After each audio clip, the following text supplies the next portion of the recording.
बिस्मिल्लाहिर्रहमानिर्रहीम। अस्सलाम वालेकुम। वेलकम टू अति फूड स्टूडियो। जी तो माय यूट्यूब फैमिली, कैसे हैं आप? उम्मीद करती हूँ सब ठीक ठाक होंगे। आज हम मज़ेदार चटपटा फ्रूट एंड वेजिटेबल सैलड लेके आए हैं, तो चलिए हम इसको बनाना शुरू करते हैं। सबसे पहले हम सॉस बनाएंगे। चटनी रेडी करने के लिए हम 3 गिलास पानी एक पैन के अंदर डालेंगे और इसके अंदर हम 1 कप या 1 प्याली इमली शामिल कर देंगे। बहुत ही चटपटी और मज़ेदार सी ये सलाद और चाट बनती है। आप इसको अपने लंच में या डिनर में इस्तेमाल कर सकते हैं और फिटनेस हासिल कर सकते हैं। जो लोग जिम ज्वाइन करते हैं या जॉगिंग और वॉक वगैरह करते हैं उनके लिए बहुत ही हेल्दी है। तो 1 कप इमली हमने 3 गिलास पानी में शामिल कर दी और अब हम इसके अंदर स्पाइसेस ऐड कर लेंगे। 1 टेबलस्पून में इसके अंदर नमक शामिल करूँगी और हाफ टेबल स्पून में इसके अंदर रेड चिली पाउडर ऐड कर रही हूँ। 1 टेबल स्पून तकरीबन हम इसके अंदर चाट मसाला डाल देंगे और 1 कप भर के हम इसके अंदर चीनी शामिल कर देंगे।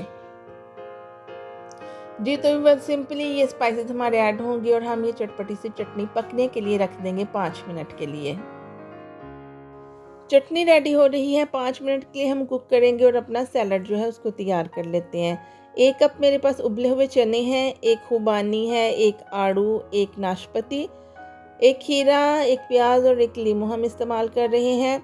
आपके पास जो भी मौसमी फल हैं आप वो इस्तेमाल कर सकते हैं। वेजिटेबल्स भी आप हस्बे जायका या हस्बे ज़रूरत इस्तेमाल कर सकते हैं। खुबानी को हम इस तरह से बारीक चॉप कर लेंगे, छोटे छोटे से क्यूब बना लेंगे। इसी तरह हम आड़ू को भी छोटे छोटे स्लाइसेस में काट लेंगे। तमाम वेजिटेबल्स को और फ्रूट्स को हम इस तरह से कटिंग कर लेंगे।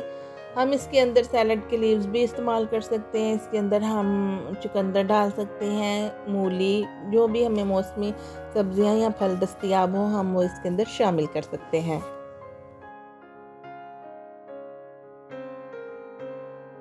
जी तो व्यूअर्स, इस तरीके से हमने छोटे छोटे क्यूब्स की सूरत में तमाम वेजिटेबल्स और फ्रूट्स जो हैं वो कट कर लेने हैं।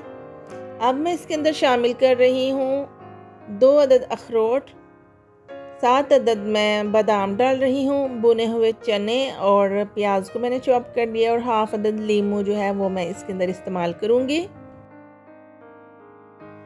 जी तो व्यूअर्स, तमाम चीज़ों को मैंने बारीक बारीक चॉप कर लिया है और इसके अंदर डाल दिया है। और अब हम देखते हैं कि हमारी जो चटनी हमने पकने के लिए रखी है वो कहाँ तक तैयार हुई है। तकरीबन 5 मिनट हो गए हैं चटनी को पकते हुए और अब हमने इसका गूदा जो है वो गुठलियों से अलग कर लेना है।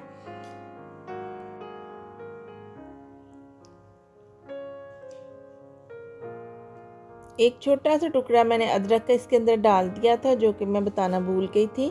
इस तरह से हमने इसको एक ब्लेंडर में डाल देना है। ब्लेंडर को हमने जस्ट 2-3 सेकंड के लिए ब्लेंड करना है कि सिर्फ गुठलियों से गूदा अलग हो जाए। और इस तरह से हमने इसका खट्टा पानी सॉस जो है वो हासिल कर लेनी है। जी तो व्यूअर्स, आप देख रहे हैं हमारी चटनी भी रेडी हो चुकी है और वेजिटेबल फ्रूट्स वगैरह भी कटिंग हो चुकी है। और अब हम इसकी मिक्सिंग कर लेते हैं।